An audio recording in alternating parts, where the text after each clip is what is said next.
तो एतासां विद्यानाम् अध्ययनं, बोधः, आचरणं, प्रचारश्च नितराम् आवश्यकं वर्तते। तदैव अस्माकं भारतीयानां भारतीयता सुरक्षिता भवेत्, यदा आसां विद्यानां सर्वत्र समावेशः क्रियेत शिक्षायाम्। इदानीं न तु इदानीन्तनी प्रवर्तिता या शिक्षा पद्धतिः वर्तते, सा अस्माकं भारतीयत्वस्य संरक्षायै नारम्। अतः अस्माकं भारतीयानां संस्कृतेः संस्काराणां संरक्षायै एतासां विद्यानां प्रसारश्च परमावश्यकः। तत्र आसां विद्यानां प्रचारप्रकारः अपि सूचितः अस्माकं शास्त्रकारे। चतुर्भिश्च प्रकारैः विद्योपयुक्ता भवति। स्वाध्यायकालेन, मननकालेन, आचरणकालेन, प्रवचनकालेन च। तत्र सर्वप्रथमं स्वाध्यायः अध्ययनं, अनन्तरम् अर्थबोधः, अर्थबोधानन्तरम् आचरणं नितराम् आवश्यकं वर्तते। यत्किमपि ज्ञानम् अस्माभिः आसाद्यते, प्राप्यते, तस्य यदि आचरणं न क्रियते तर्हि तद् ज्ञानं, सा शिक्षा, सा विद्या व्यर्थतां याति। ज्ञानं भारः क्रियां विना। क्रिया यदि न स्यात् तर्हि ज्ञानं भारः एव भवति। अतएव आचरणपूर्वकं शिक्षायाः प्रचारः यदि क्रियेत तर्हि वस्तुतः अस्माकं महते लाभाय स्यात्। शिक्षा च सार्थक्यं यात्। एतदेव अस्मिन् अवसरे उक्त्वा अहं भवद्भ्यः सर्वेभ्यः अस्मभ्यम् अवसरः दत्तः, एतदर्थं धन्यवादान् समर्प्य संक्षेपादत्रैव विरमामि। धन्यवादाः, नमस्काराः। कृतकृत्याः वयं भवताम् उद्बोधनेन। वस्तुतः भवद्भिः अबुल कलाम आजाद महोदयानां यद् वैशिष्ट्यमासीत् तेन सह स्वस्य वक्तव्यस्य सम्यक् संयोजनं कृतं भवता। अबुल कलाम आजाद महोदयः अपि मूलतः अरबी भाषायां दीक्षितः आसीत्। अनन्तरं सः हिंदी भाषायाम् आङ्ग्लभाषायामपि निपुणः सञ्जातः। तेनैव कारणेन सः तकनीकी शिक्षायाम् आधुनिक भारतीय प्रौद्योगिकी संस्थानां संस्थापकत्वेनैव स्मर्यते भारतीय समाजे। अग्रे साक्षात् अहं ज्योतिष विभागाध्यक्षान् आचार्य हंसधर झा महोदयान् प्रार्थयामि स्वीयेन उद्बोधनेन अस्मान् कृतार्थयन्तु।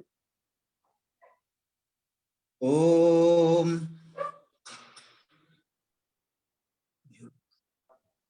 श्रूयते आचार्याः? हाँ, ध्वनि गच्छति? आमाम्, आगच्छति।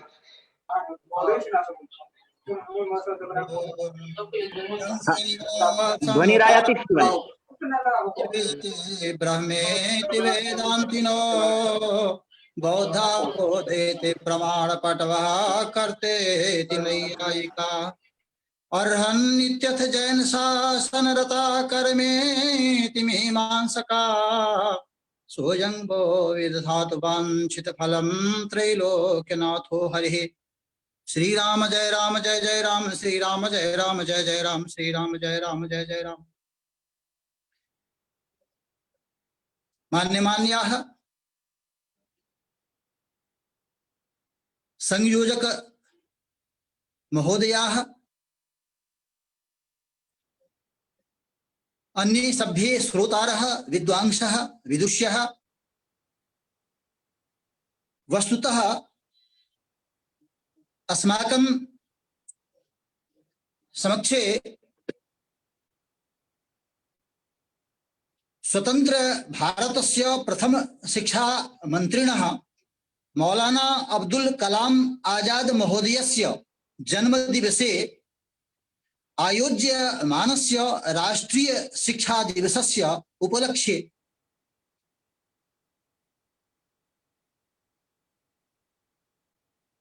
अयं यः कार्यक्रमः विद्यते अत्यन्तं महत्वपूर्णः विद्यते। अत्र राष्ट्रीय शिक्षा दिवस समारोहे विदुषां मंतव्यम् अस्माभिः इदानीं श्रुतं श्रूयते। वस्तुतः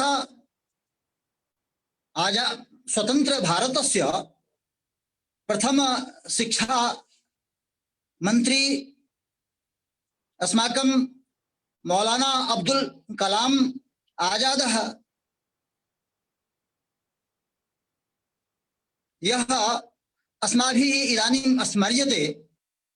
तेषां यत् चिन्तनं, तेषां या अवधारणा, यदुद्देश्यं तदधिकृत्य अस्माभिः इदानीं किमपि विचार्यते यत् शिक्षा याः किं महत्वं, शिक्षया अस्माभिः किं लभ्यते, कीदृशी शिक्षा भवेत्। तत्र वस्तुतः शिक्षा तु शिक्षणं जीवनस्य एका पद्धतिः अस्ति। प्राथमिकी शिक्षा अस्माभिः मातुः अंके एव प्राप्यते। यत्र कुत्रापि शास्त्रे शास्त्रान्तरे सर्वत्रैव मानवत्वस्य यदाधानं भवति तदेव सैव शिक्षा। कथितं श्रीमद्भगवद्गीतायां यत् स्वे स्वे कर्मण्यभिरतः संसिद्धिं लभते नरः, इयमपि शिक्षा। वस्तुतः यः यस्मिन् कर्मणि प्रवृत्तः अस्ति, यस्य यत् कर्म अस्ति, तत् कर्म यदि वस्तुगत्या मनोयोगेन करोति जनः, तदा तेन कर्मणा स्वयमेव सिद्धिः प्राप्यते।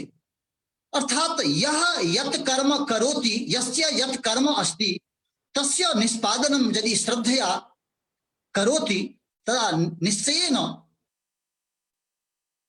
सिद्धि जनकं भवति तत्कर्म। शिक्षा नाम विद्या अपि, अर्थात विद्या ज्ञानेन शिक्षितः भवति, विद्याध्ययनेन शिक्षितः भवति मानवः।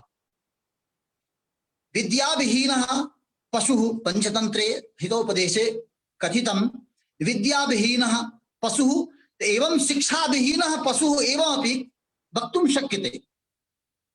कीदृशी शिक्षा भवेत्? यया शिक्षया मुक्तिः भवति, जीवन मुक्तः भवति, वस्तुतः सा विद्या एव शिक्षा। तत्र विद्या अपि द्विविधा प्रोक्ता, शस्त्र विद्या शास्त्र विद्या, तत्सर्वमपि शिक्षान्तर्गतमेव। विद्या शस्त्रं च शास्त्रं च द्वे विद्ये प्रतिपत्ते, आद्या हास्याय वृद्धत्वे द्वितीया द्रियते सदा भवतु नाम शास्त्र विद्या अपि विद्या एव। किन्तु अस्माकं वयं यस्मिन् मार्गे स्मः, अस्माकं या विद्या अस्ति, अस्माकं या शिक्षा अस्ति, अस्माकं कृते तस्याः एव विद्यायाः शिक्षायाः प्राथम्यम्। अस्माकं मातृ अंके एव, मातुः अंके एव उपदेशः भवति यत् मातृदेवो भव, पितृदेवो भव, गुरुर्ब्रह्मा गुरुर्विष्णु गुरुर्देवो महेश्वरः, गुरु साक्षात् परम ब्रह्म तस्मै श्री गुरवे नमः। एवं मातृदेवो भव, पितृदेवो भव, गुरुदेवो भव, एवं भूताः याः शिक्षाः सन्ति अस्माकं भारते, भारतीय शिक्षा पद्धतौ, तत् तेषां सर्वेषां अत्यन्तं महत्त्वं विद्यते, अत्र नास्ति संदेहः। एवं अतिथि देवो भव, त्वमेव माता च पिता त्वमेव, अर्थात सर्वमपि, एतत् सर्वमपि अस्माकं भारतीय संस्कृतौ शिक्षा एव। अतः अस्माकं अद्यतनं कर्तव्यं यत् कथं अस्माकं भारतीयाः, अस्माकं छात्राः शिक्षिताः भवेयुः, येन अस्माकं देशस्य उन्नतिः भवेत् इति मनसि अवधार्य एव अद्य राष्ट्रीय शिक्षा दिवसस्य उपलक्ष्ये वयं सम्प्रति समवेताः अस्मः। आशासे अयं राष्ट्रीय शिक्षा दिवसः अस्माकं छात्राणां कृते सर्वेषां कृते प्रेरणायाः स्रोतरूपः भवेदिति उक्त्वा विरमामि। विस्तरात्। जयतु संस्कृतं, जयतु भारतम्।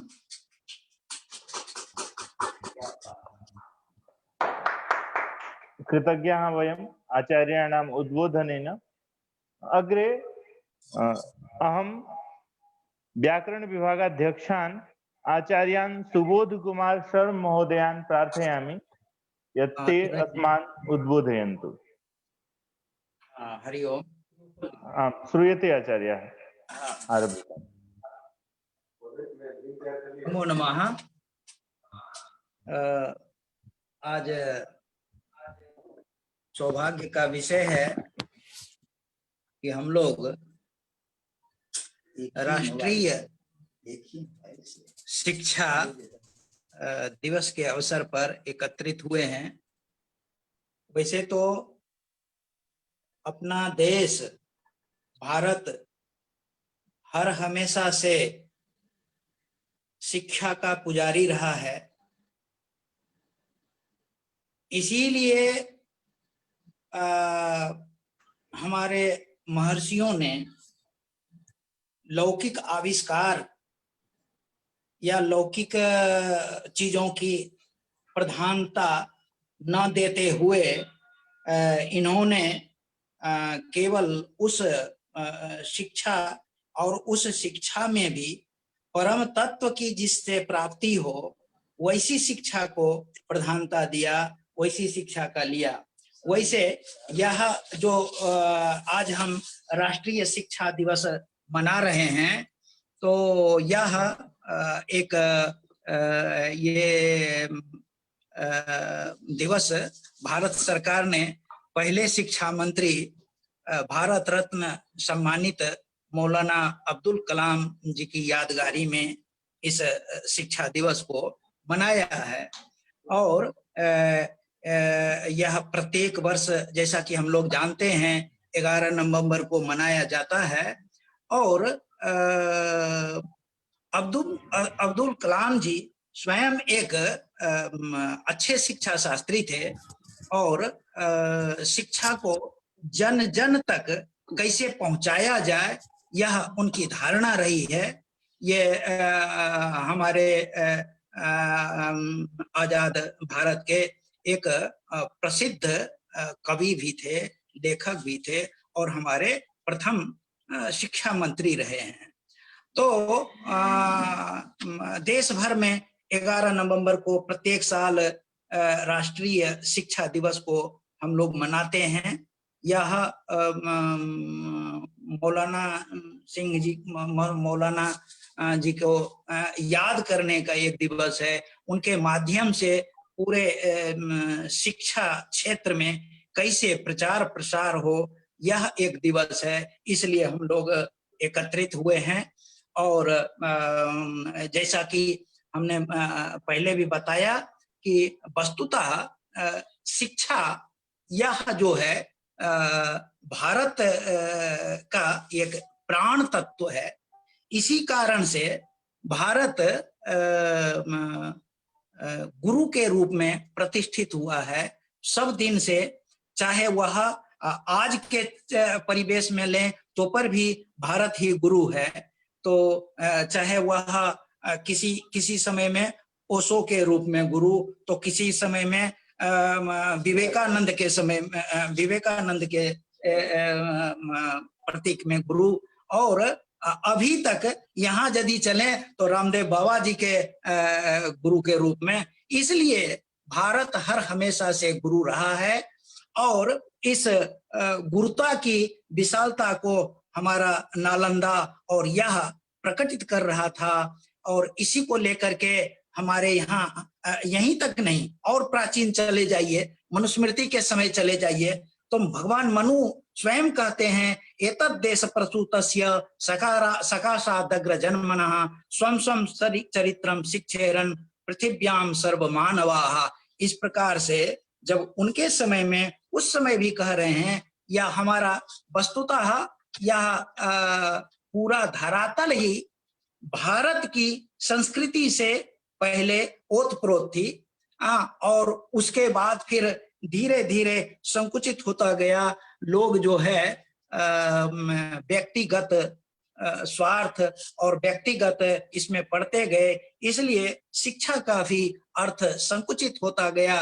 वस्तुतः शिक्षा अपने यहाँ जो पहले से माना गया है आत्म तत्व ज्ञान को हम कुतः आयाता इत्यादि की जो भावना है, इस सब को सारे को प्रचारित करते हुए, लेकिन यह जो आत्यंतिकी शिक्षा है यह लौकिक शिक्षा के बिना अधूरी रहेगी। इसके बिना उस शिक्षा को हम नहीं बढ़ा सकते हैं। इसलिए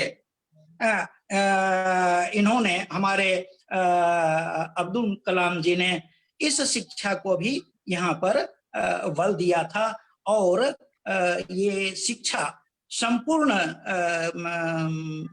लोगों का तक कैसे पहुंचे, प्राथमिक शिक्षा कैसे ये हो, इसलिए इन्होंने प्राथमिक शिक्षा सबको फ्री में मिले, इसके लिए इन्होंने प्रयास किया था। आज इनका स्मरण का दिन है और इस तरह से हम लोग इस राष्ट्रीय शिक्षा को मनाते हैं। और अधिक ना कह करके मैं संक्षिप्त में इतना ही कह करके अपनी वाणी को विराम दे रहा हूँ। जय श्री राम।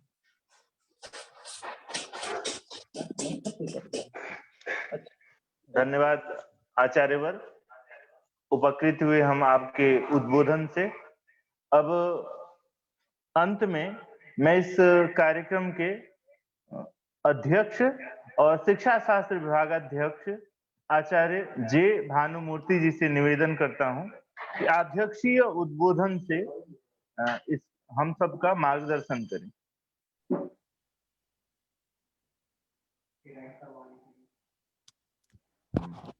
हेलो। हाँ जी आचार्य जी, हाँ, आरंभ कर।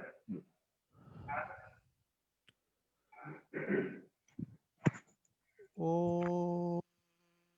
गणानां त्वा गणपतिगुं हवामहे कविं कवीनामुपमस्रवस्तवं ज्येष्ठराजं ब्रह्मणां ब्रह्मणस्पत आनुशृण्वन्नोतिभिः सीदसादनं श्रीमहागणाधिपतये नमः।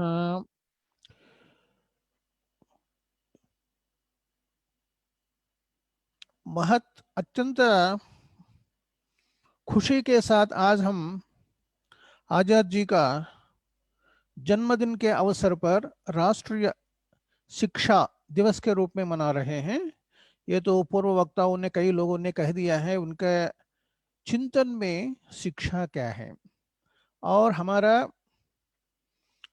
शिक्षा नीति को, शिक्षा उनने किस प्रकार से सब जगह इम्प्लीमेंट किया है और शिक्षा किस अर्थ में उनका प्रयोग होता था उनका मन में, इस प्रकार का कई बातों पर कई लोगों ने, कई वक्ताओं ने जोर डाला है। उसमें हेलो हेलो सुनाई दे रहा है क्या? श्रूयते आचार्य। हाँ, तो सबसे पहला आजाद जी का जो नाम में ही है, उनका नाम है मौलाना अब्दुल कलाम आजाद। उनने जो आजाद शब्द है वो भारतीय चिंतन का यदि हम विचार करें तो शिक्षा का आत्यंतिक उद्देश्य कोई है तो आजादी प्राप्त करना है, आत्मनिर्भर होना है। अपना चिंतन से हर प्रकार से हम लोग आजाद रहें, यही उनका नाम के द्वारा हम लोगों को संदेश मिल रहा है, शिक्षा का उद्देश्य। और उसके बाद उनका विद्या का जो है ना सम्यक अवेक्षण जो है वो आत्यंतिक लक्ष्य है। आज हम समाज में एक व्यंग्य के रूप में देखते हैं और आपस में मैं एमए हूँ, मैं पीएचडी हूँ, या मैं तो एमटेक हूँ, मैं डॉक्टर हूँ। तो इस प्रकार का हम लोगों में एक आत्म ग्लानि का या आत्म उत्कृष्टता का भावना जागृत हो रही है। मैं एमटेक हूँ तो क्या मतलब हुआ? और दूसरा चिंतन करने की बात यह है, यदि हमारा शिक्षा, आधुनिक राष्ट्रीय शिक्षा हम लोगों में किसी प्रकार का ग्लानि या उत्कृष्टता पैदा कर रहा है तो उससे हम लोगों का, शिक्षा का द्वारा हम लोगों को विवेक नहीं प्राप्त हो रहा है, किंतु प्राप्त हो रहा है एक बीमारी। इसीलिए इस बात पर आजाद जी हमेशा एक कहानी सुनाते थे।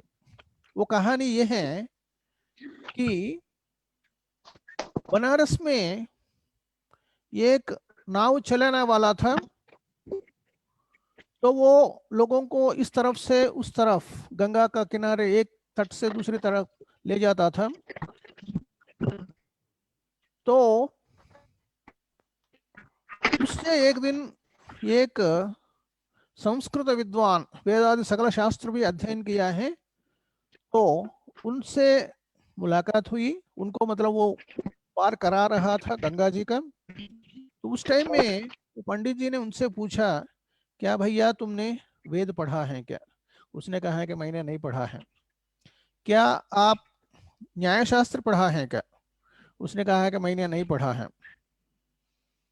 उसके बाद अंततोगत्वा उस पंडित जी का मन में एक धारणा थी, भारतीय चिंतन, भारतीय शास्त्र बहुत उत्कृष्ट है, जो नहीं पढ़ता है उसका जीवन व्यर्थ है, इस प्रकार का वो सोचते थे।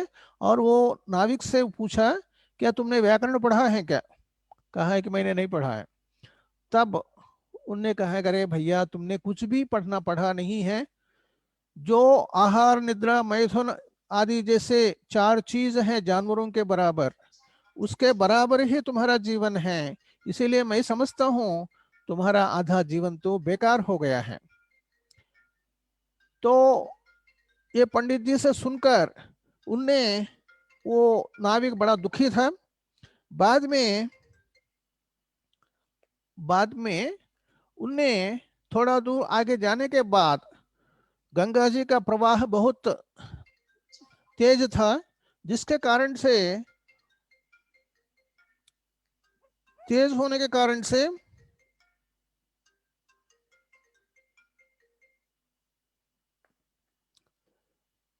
आगे जाकर नाव जो है उल्टा डूबने की उसमें आ गया है।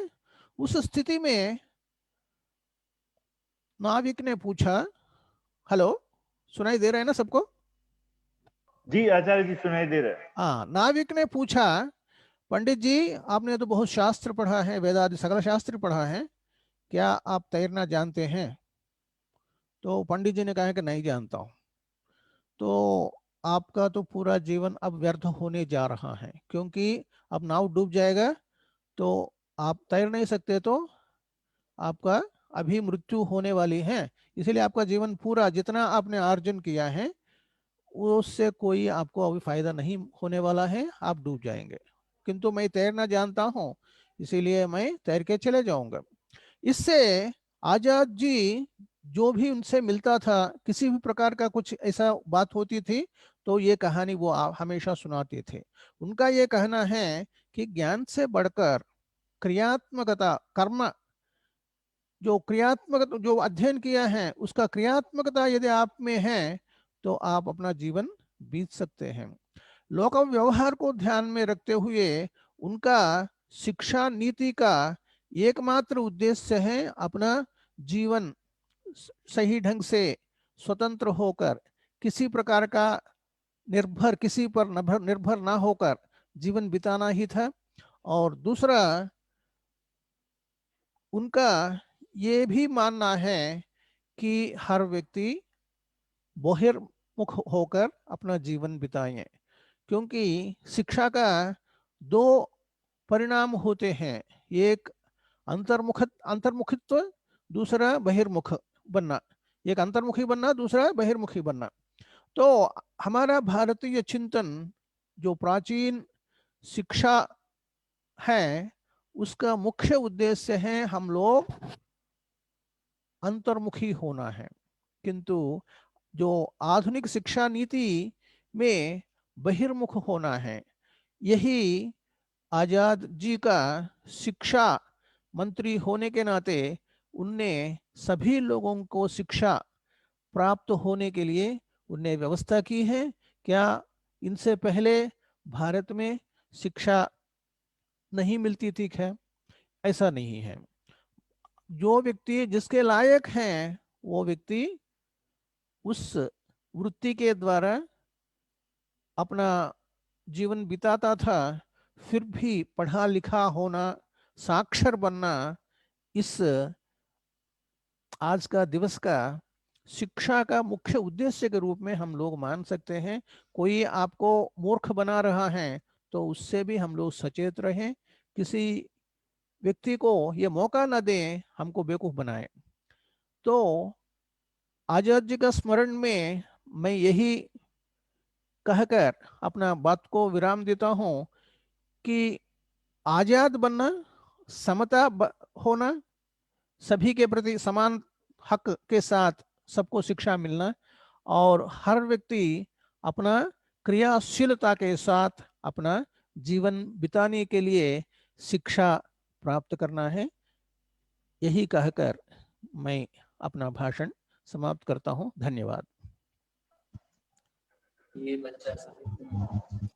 कृतज्ञ हुए हम अध्यक्षीय उद्बोधन सुनकर, और वस्तुतः अध्यक्षीय उद्बोधन के बाद औपचारिक रूप से अवशिष्ट नहीं रहता है, और इसीलिए इस कार्यक्रम के अंतिम कड़ी के रूप में शिक्षा शास्त्र के सहायक आचार्य से निवेदन करूंगा कि औपचारिक धन्यवाद ज्ञापन के साथ कार्यक्रम के अंतिम सोमवार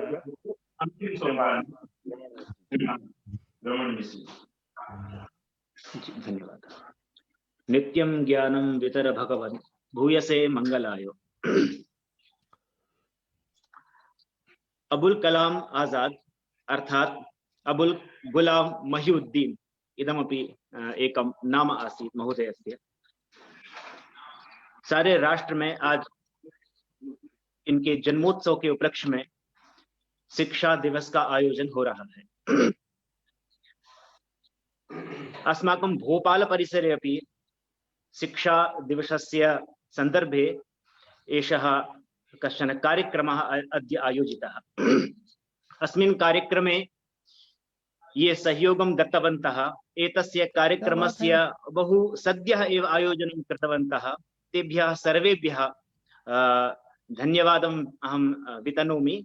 छुट्टी ले रहे हैं क्या? पुनश्च बहु अल्पकालीना एका सूचना आसीत्, तां सूचनां स्वीकृत्य सर्वेपि आचार्याः स्वकीयं मिल सकता है, अभी सब पड़ा है। स्वकीयम् उद्बोधनं दत्तवन्तः तेषां कृतेपि अहं धन्यवादं ज्ञापयामि। अस्मिन्नेव क्रमे अहम् आदौ प्रथमम् एतस्य कार्यक्रमस्य अध्यक्षाः शिक्षाशास्त्र विभागस्य विभागाध्यक्षाः आचार्याः जे भानुमूर्ति महोदयाः सन्ति। अहं तेषां कृतेपि अहं धन्यवादं वितरोमि, यैः बहु अल्प उद्बोधनेन क्रियात्मक शिक्षायाः वैशिष्ट्यम् इति प्रतिपादितम्। अतः प्रथमस्तु तेषां कृते अहं धन्यवादं वितनोमि। एवमेव व्याकरण विभागस्य अध्यक्षाः आचार्याः सुबोध शर्मा वर्याः, तैरपि स्वकीये उद्बोधने कश्चन बहु नूतनः विषयः सर्वेषां कृते दत्तः आसीत्। यतोहि तैः उक्तमासीत् शिक्षा भारतस्य प्राणतत्त्वम्। अतः तेषां कृतेपि अहं धन्यवादं वितनोमि। अस्मिन्नेव क्रमे ज्योतिष विभागस्य अध्यक्षाः आचार्याः हंसधर झावर्याः, तैरपि स्वकीये उद्बोधने कश्चन नूतनः विषयः दत्तः, यत् मुक्तिदायिनी शिक्षा। भारतस्य प्रधानं यत् तत्त्वं वर्तते तत्तु शिक्षायाः चरमोद्देश्यं सा च मुक्तिदायिनी शिक्षा इति। तादृशी काचित् विशिष्टा दृष्टि तैः दत्ता। एवमेव साहित्य विभागस्य अध्यक्षाः डॉक्टर सनन्दन कुमार त्रिपाठी वर्यैः अपि संस्कृत भाषाभिवर्धनार्थं बहु किमपि उक्तम्। एवमेव 14 विद्याः भारतस्य मूल विद्याः, तासां विद्यानां शिक्षणं महत्वपूर्णम् इति तैरुक्तमासीत्। एवमेव आधुनिक विभागस्य अध्यक्षा डॉक्टर अर्चना दुबे वर्या ताभिः मातृभाषा शिक्षणस्य महत्वं कीदृशं वर्तते तस्मिन् सन्दर्भे ताभिः यदुक्तमासीत् तदपि बहु चिन्तनीयम् अनुकरणीयं च। जैन दर्शनस्य विभागाध्यक्षः डॉक्टर योगेश जैन महोदयैरपि यथा कश्चन विशिष्टा काचित् दृष्टिः दत्ता आसीत्, यत् संस्काराणाम् एका नूतना परंपरा, यथा वस्त्र संस्कारः, भोजन संस्कारः, अर्थ संस्कारः, तस्य आवश्यकता इदानीं वर्तते। अतः तेषां कृतेपि अहं धन्यवादं ज्ञापयामि। अहं धन्यवादं ज्ञापयामि एतस्य कार्यक्रमस्य समन्वयकाः डॉक्टर नितिन जैन महोदयाः। ते बहु अल्पकालेनैव एतस्य उत्तमकार्यक्रमस्य आयोजनं कृतवन्तः। अतः तेषां कृतेपि अहं धन्यवादं ज्ञापयामि। अहं धन्यवादं ज्ञापयामि एतस्य कार्यक्रमस्य सञ्चालकाः डॉक्टर अनूप कुमार पांडे वर्याः। तैरपि बहु उत्तमं सुन्दरं बहु प्रभावी सञ्चालनं कृतमस्ति। अतः तेषां कृतेपि अहं धन्यवादं ज्ञापयामि। अस्मिन् कार्यक्रमे प्रत्यक्षरूपेण ये उपस्थिताः सन्ति तेषां सर्वेषां कृते अहं धन्यवादं ज्ञापयामि। सर्वेषां प्राध्यापकानां कृते, सर्वेषां परिसरस्य सदस्यानां कृतेपि अहं धन्यवादं ज्ञापयामि। अस्माकं निदेशकाः अपि कथञ्चित् तेपि पश्यन्तः सन्ति इति धिया तेषाम् अपि अहं धन्यवादं ज्ञापयामि। तेषां सर्वदा एव अस्माकम् उपरि काचित् उत्तमा दृष्टिः भवति। अतः निदेशकवर्याणाम् अपि अहं धन्यवादं ज्ञापयामि। अत्र अनेके छात्राः सम्पृक्ताः सन्ति, तेषां सर्वेषामपि छात्राणां धन्यवादं ज्ञापयामि। अद्य काचित् विशिष्टा शिक्षा सम्बन्धिनी चर्चा आसीत्, तस्यां चर्चायां ते सर्वेपि भागं गृहीतवन्तः। अतः तेषां छात्राणाम् अपि धन्यवादम् अहं विज्ञापयामि। प्रत्यक्षरूपेण अनुपस्थित रूपेण ये अन्तस्थाः सन्ति, बहिस्थाः सन्ति, तेषां सर्वेषां सदस्यानाम् उपस्थितानाम् अनुपस्थितानां धन्यवादम् अहं विज्ञापयामि इत्युक्त्वा विरमामि। अलमधिकेन धन्यवादः। धन्यवाद प्रदान करने वाले आचार्य वर्ग को भी धन्यवाद। और आज इसी के साथ हम सभी अब्दुल कलाम आजाद जी के जन्म दिवस पर अपने श्रद्धा सुमन अर्पित करते हुए अब शांति मंत्र के साथ इस कार्यक्रम की समाप्ति यहीं करेंगे। मैं रमण सर से निवेदन करूंगा शांति मंत्र के साथ कार्यक्रम की शांति। ओम सर्वे भवन्तु सुखिनः, सर्वे सन्तु निरामयाः, सर्वे भद्राणि मित्राणि पश्यन्तु मा कश्चित् दुःखभाग् भवेत्। ओम शांति शांति शांति। धन्यवाद सर।